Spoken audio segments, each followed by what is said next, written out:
right, it is time for Friday Reads. Hey everyone, it is Shannon, and I'm super excited to be here today and to make noise, sorry.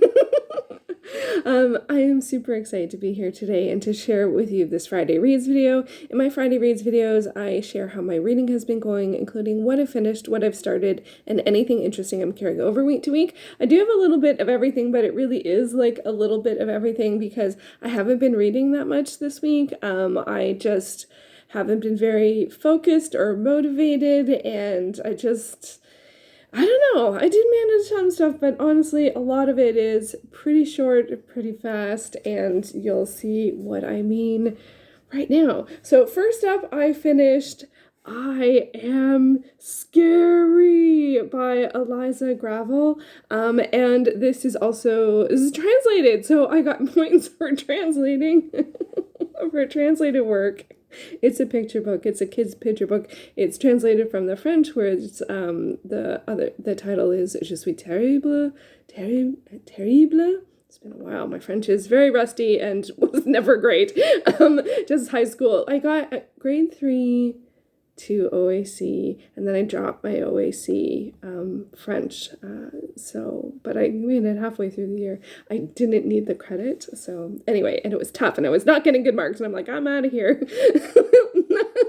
the best choice. Well, it was fine. I don't need French. Anyway, I would love to understand French better without question. I actually watched a good part of a video. I'll put it up above if anyone's interested, about, I think it was the difference between Quebecois French and France French, or Metropolitan French, and it was completely in French. And I understood a fair amount of it because, I felt like I understood a fair amount of it because they were talking about language, and they were talking about the differences in language, and YouTube just suggested it to me, so I'm like, I don't know who's listening, or like what, I don't know why that came up, but yeah, so anyway, that's a French tangent. Anyway, this is a kid's book about this creature who is scary, and he's trying to scare this child who has a dog, and the dog is scared and the child is not. It is lovely. It is a picture book, and I think it's even a board book. I read it digitally, so it's a very fast read, and I quite enjoyed it. But honestly, it's like 5-10 minute read of that. I also read Door. This is by JiHyeon Lee. This was lovely. Another kid's book. And this is wordless. There are some bubbles with, non-language, sometimes indicating a question. So there'd be like a question mark, so you knew that it was a question, or an exclamation, but the words were not, there weren't words. So it's a kid's book. I really liked the drawing style, or the art style. It definitely was drawing, like you could feel the lines of drawing, and it's about someone who goes through a door and some adventures and friendship, and just lovely. It was just very light and lovely in terms of, but I did feel like there was some sadness from the character wanting to go through the door. Like it felt a little like they wanted to get away, and then the people and creatures there were very welcoming, and some of the creature design was, there's some characters that looked human and some characters that looked like creatures, including ones with really long beaks. I guess they could have been birds of some sort, but some of them, like, it was a little jarring. Not quite scary, but just generally wonderful. So that was a really great read. And then I also, speaking of French, because I was talking about French, that's what I was thinking about with the listing, because I was talking about French, because this is from my recent pickups, Caramba by Marie-Louise Gay. I got this, I did a recent haul video, and I got this from the library. This is in French. It's a French kids book, and I really enjoyed it. I'm a little stumped on what to do and I was looking for rabbits, and I did find a rabbit. There's no rabbit here. I'm doing a class about, an art class about rabbits. And I did read this, but I will admit I don't. Oh, there's rabbits. There we go. See, rabbits. But I didn't understand the majority of it. And I think I did read a description on Goodreads, because what I couldn't figure out was this line. Il n'est pas sorry, il ne sait pas voler. And I did not know what that verb was. And I believe from my reading Goodreads, it means to fly. He is a cat that cannot fly. And I was like, wow, I don't know what that verb is. And so I knew he was a cat who couldn't do something. And so, but I'm a little, okay, I enjoyed it. I enjoyed the art style. I think it's really great. It was interesting and a little surprising, but maybe not, to read a kid's book that's French. And I'm like, there's just no way. It does feel a bit weird to have gone through like 10 years of taking French and honestly, 10 years taking French many years ago and doing almost nothing to try and upkeep it, other than when you see announcements that switch between French and English, and then the French is translated, there's a translator over the air. But I feel like, especially in Canada with two national languages like I do, or official languages, I do feel like I wish my French was better, but I'm not sure how much time and attention I can or want to spend on that. But it was eye-opening to think, like, even this kid's book, but at least I could get a fair amount of it, and but there were just some verbs and there were some tenses. I'm like, oh yeah, don't know that. Oh, French tenses. Anyone who's taken French long enough to deal with all of the verb tenses, it's just like, there's so many. I'm sure there are in English, or are there not? I think there's more in French. Anyway, so where am I going with any of this? Oh, so Goodreads. I don't know what to do about this. I think because I read it, but I feel like I didn't understand most of it. So I think I might mark it as read, but not rate it. I think that's what I might do. So I am getting to count it as an owned unread book because I bought it. And I did buy several kids' books. And one of the reasons why I'm reading some kids' books is I did add a challenge for myself this year to do an A to Z challenge for reading kids' books. So I got C, D, and I for I Am Scary, Door, and Caramba. I do other A to Z challenges for graphic novels and comics, as well as manga and romance. And for me, it's a really great way to help choose when there's so much out there. And it's off, like many of those still, I would say most of those, I still feel like I know very little about, even though a lot of them now I've been reading for years, but there's just so much choice. So how do you choose? Well, this is a way to choose 26 specific titles over the year, or like a way to be like, okay, out of these 10, what letters do I still need? So that's one of the reasons why I do the A to Z challenge and challenges. And I have found, and it's all of those formats are quick reads other than romance, which mostly I've been reading novellas, so they are quick reads. So I feel like it's a great way because it's not a huge time investment, but it is a way to explore titles you may not necessarily know about or would have picked. But actually, all of these I think were cover picks mostly. Or title picks. I just search the library and I search what's available now, and then I just randomly pick some stuff. And so out of all of these, the kids books, I liked all of them, and I do want to read more kids books this year. And so I did read those. The only other sort of longer form work I read this year was Some Things I Still Can't Tell You about Misha, by Misha Collins, who is an actor. He's from Supernatural. He played Castiel.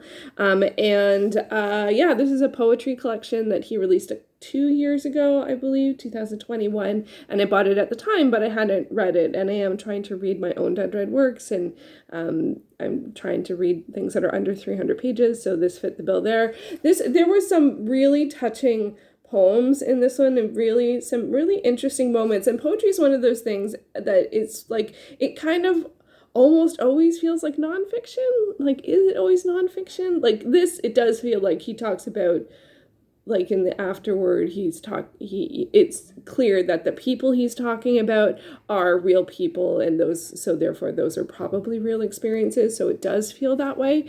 And there were also some other stuff that was a bit more odd, and I did really enjoy it. But it's one of those things that I do feel like, because I've watched the show for so long and I follow him on Instagram, and he's really just a great person, and so I am influenced by that without question in my enjoyment of reading it, and I think like that's always feels like a bit of a weird thing, but it's also a true thing. So anyway, I did finish it. I'm glad that I finished it. I'm not a poetry expert, even though there's more poetry coming up. But I don't care about. I don't think I really care about being an expert on any kind of books or reading type stuff. If anything, I would love to be like, if I was gonna choose, I think it would more fall to the my favorite genres, which are nonfiction, which I don't know if you can be an expert on. There's just too much, and then urban fantasy. So that there's still a little sort of sparkle in sort of like wanting to read like all of the really big urban fantasy series. So, but this week, 3 of my finishes were kids' books under 40 pages. So that might be aiming a bit high for now. Anyway, so I am glad that I finished that. I did start some stuff. So my intentional start for the week, because I'm trying to limit my starts to 1 a week, was Daughter of the Pirate King by Tricia Levenseller. This is a buddy read with Izzy and Kate Kelly. It's our next buddy read. I forgot to write down the date. I'll leave it in the description box below if you would like to join us. I'll leave, there's always a live stream on Izzy's channel. It's Tuesday at 7. I can't remember the date though, but that's 7 p.m. EST. So this is a new series start for us. Izzy has read the first book. I am always on a mission to get her to finish series. I try and support her finishing series. And although this one has, there's 2 books out, and there is a 3rd coming out later in the year. So, and it's been a long time between book 2 and book 3. So I don't know if the 3rd is going to be the final. So my plans to help her finish a series might fail. Anyway, I haven't read a lot of books about pirates, and so I've only read about, I don't know, maybe 40, 60 pages of this. I didn't realize it was YA. It feels YA, at least that's what it feels like to me, and I do like the protagonist. She's very, what would be determined? That would be a good description of her. I would gung-ho, maybe not, but it's right into the action right away. Pretty visceral, there's some stuff that's pretty visceral that was a little unexpected, pretty cutthroat, but, pirates. So I'm looking forward to continuing to read this. I think I usually try and give myself 3 weeks, so I have 2 more weeks. I haven't read a ton of it this week, so I just haven't been reading that much, which is one of the reasons why I try and start pretty early. I also started, because this won't take long to read at all, the Prose Edda. So this is more poetry, I guess you could say. This is, is it by Snorri Sturluson? Did they collect it?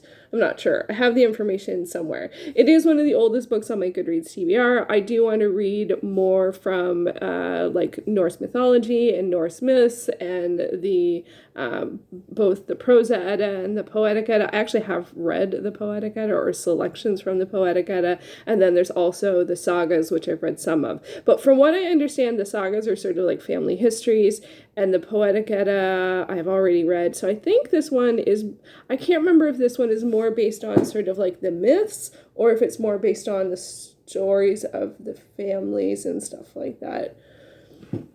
I think it's, from what I've read, I would say the myths, because they've talked about Ymir, Ymir, and like the creation of the world and stuff like that. So, and some of this I'm familiar with. I've read the Children of Odin, and I've watched anything urban fantasy that has to do with Norse mythology, and have read some of the sagas. So, but again, those are family histories-ish, I think. So anyway, but this is one of the oldest books on my Goodreads TBR. I do have like a long goal of reading sort of like all of the, like this and the sagas and everything. So I thought I would start with this one.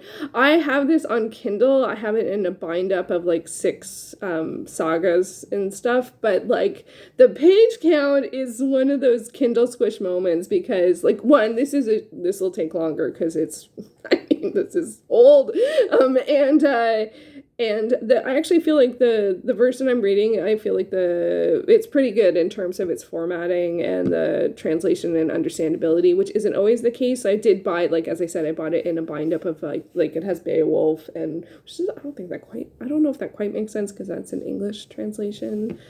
Anyway, but it's a slow read. Like, it's like 3 pages is like 10 minutes, which is like really slow. So I think it's got a little bit of a Kindle squish thing going on.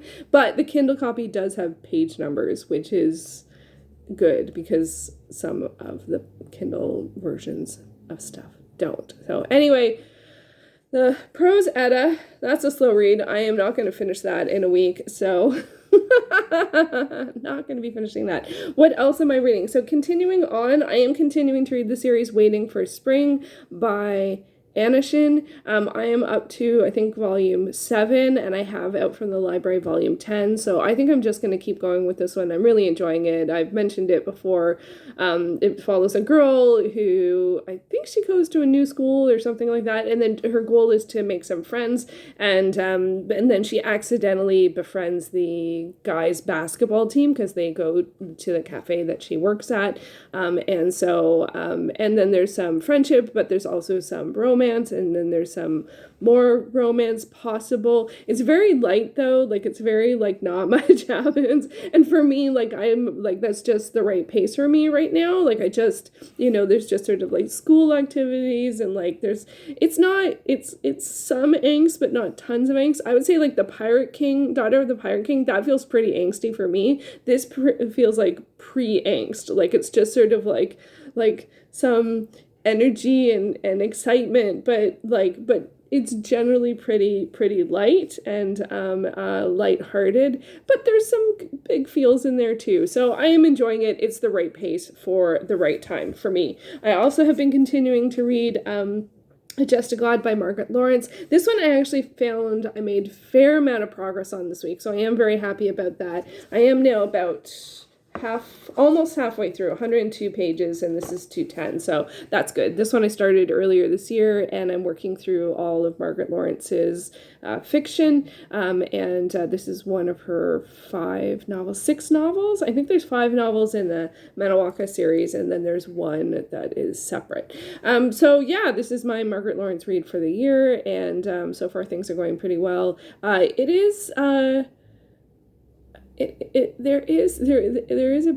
They are somber. I do feel like most of her works have, not somber, I don't know, they are serious, and I do really feel for the character in this one, and I don't know, it just sort of feels,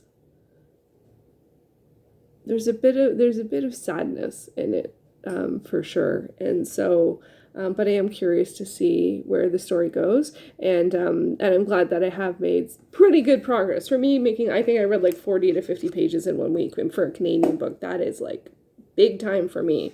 So, overall, I have not, as I said, I just have not been reading as much. I have not been as inspired to work on my list or checklist or something. That's actually kind of not true. I did set up my A to Zs in my reading journal. I have them on my spreadsheet, but it's just a lot easier to see what letters I still need and then look up options from the library. So I set that up, and I'm glad that I did. And I have read a couple of, I think only one manga. I think it's just a Decagon House Mysteries. Because Waiting for Spring I started last year, so I'm going to hold W because I want to read Witch Hat Atelier.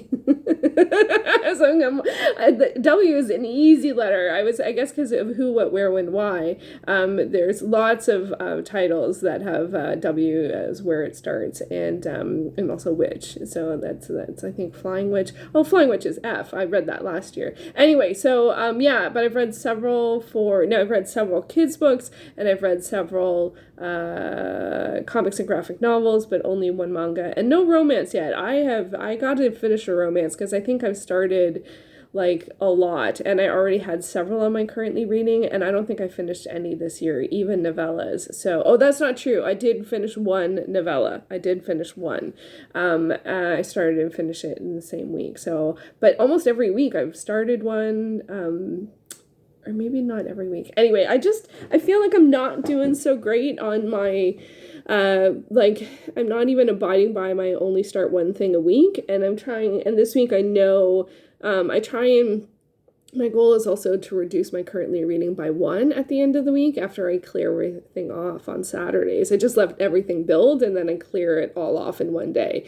So last week I got to 28 by the end of the week, and this week I don't think I'm going to. I think that as it stands now, I'll be at 30 if I can finish. There's one romance novella that's 40 pages left that I can probably finish. And then that would get me to 29. Oh, would that get me to 20? The goal was 28. I'm just like, I'm looking at what's left and I'm like, there's just not enough there. And it's just math. Like, it's because I started the Prose Edda, and so I started 2 titles a week.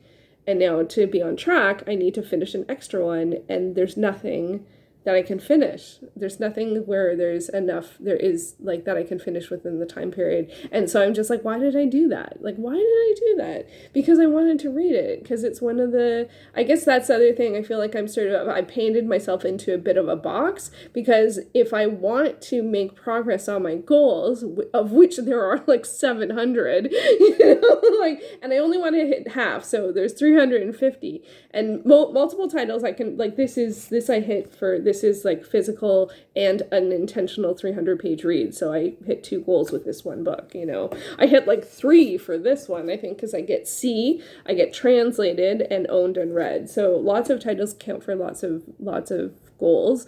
But I just feel like if I'm only starting one title a week, then I don't have many opportunities to read things that are for my goals. So that's why I started 2, because I want to make good progress on my oldest on my Goodreads TBR list this year. And so I'm like, I need to start something like almost every other week to make the kind of progress that I want to make. And I mean, my currently reading's going to explode. It's going to explode. I don't know. And I'm also getting a little like, because I like I was still planning on doing the currently reading challenge in May, but it came up, something's going on in April that might make that a challenge. And then I thought, oh, okay, well, maybe I will push it forward and do it in March. And now something's happening in March that will make it tough to do that. And I don't want to push it to June, because I like to have the currently reading done by June, so that in June it feels a bit sort of lighter, like, because it's summer.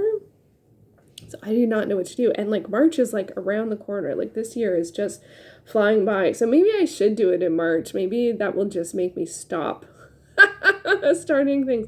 But March also has March Mystery Madness, of which all of the announcement videos have been coming out this week. I'm really excited about it. I don't know if I'm going to participate this year. I usually try and pick at least a graphic novel or comic, or I should have waited with Decagon House Mysteries, but maybe the final volume will come in at that time, because I'm not a big mystery reader, but so many people I know participate, and I know so many of the hosts are my friends, and I'm like, no, I feel like I just have to participate. Nobody's pressuring me to participate, but it's just like, there's so much excitement about it that I want to be a part of it. So, so maybe what I could do is look at my currently reading and see what are the mysteries on there and try and work through them in March and have that be my March Mystery Madness. I know I have a Nancy Drew title. That might be it, though. I'm not a big mystery reader. I don't know. Anyway, so I will leave some links down below for the folks that are doing March Mystery Madness co-hosting and announcements.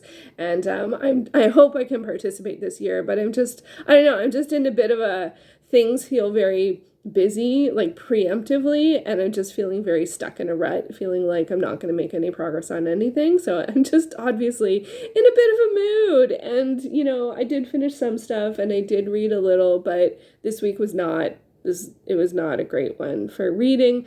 Sometimes that happens. That's one of the reasons why I like doing weekly TBRs, is that next week, fresh start, and I will hopefully not start too many things.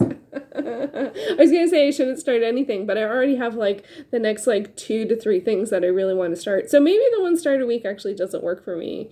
But I do think it's helpful in terms of keeping my currently reading down. Anyway, I'm gonna have some thoughts. I'm going to have some thinking about that or not. Actually, it's a holiday weekend coming up, so I probably won't because it's Family Day on Monday, which is, I still feel like it's a new holiday. I don't know about the other Canadians out there. I think it's celebrated in most provinces, but I remember when it came to Ontario, I was like, what? And I think this was just like they needed a holiday in February because it was so long from, because otherwise we have, I guess, New Year's Day until Easter, and then, and sometimes Easter is in March and sometimes it's in April, or not until, because we take Good Friday and Easter Monday off, and then otherwise it's not till the May 2-4 weekend, Victoria Day. So anyway, so yeah, it's Family Day weekend, so I probably won't spend a lot of time on my reading planning. I'll probably just be like this, and I might even not get any reading done on Sunday, which is fine, but I'm also just like, I don't know. I think maybe I'm just not as excited about reading right now, but I'm still just like, trying to do my best to sort of keep on top of things. I think that might be going on as well. And things like that go in cycles too, I think.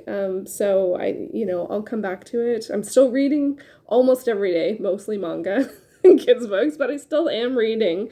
So yeah, it's just been a bit of a week. Let me know how you're doing. Let me know, are you celebrating Family Day? Is that something? I think in the States they have something else is Monday. But yeah, we got really cold weather today, so yay for that. It was very mild all week. But I'm at a bit of a loss. I think that's just sort of the theme of the week. I'm at a bit of a loss, but I got some reading done. I got 2 owned unread books read. That's good. 3 letters for my A to Z Kids Challenge. Oh my God, I could probably finish it by summer.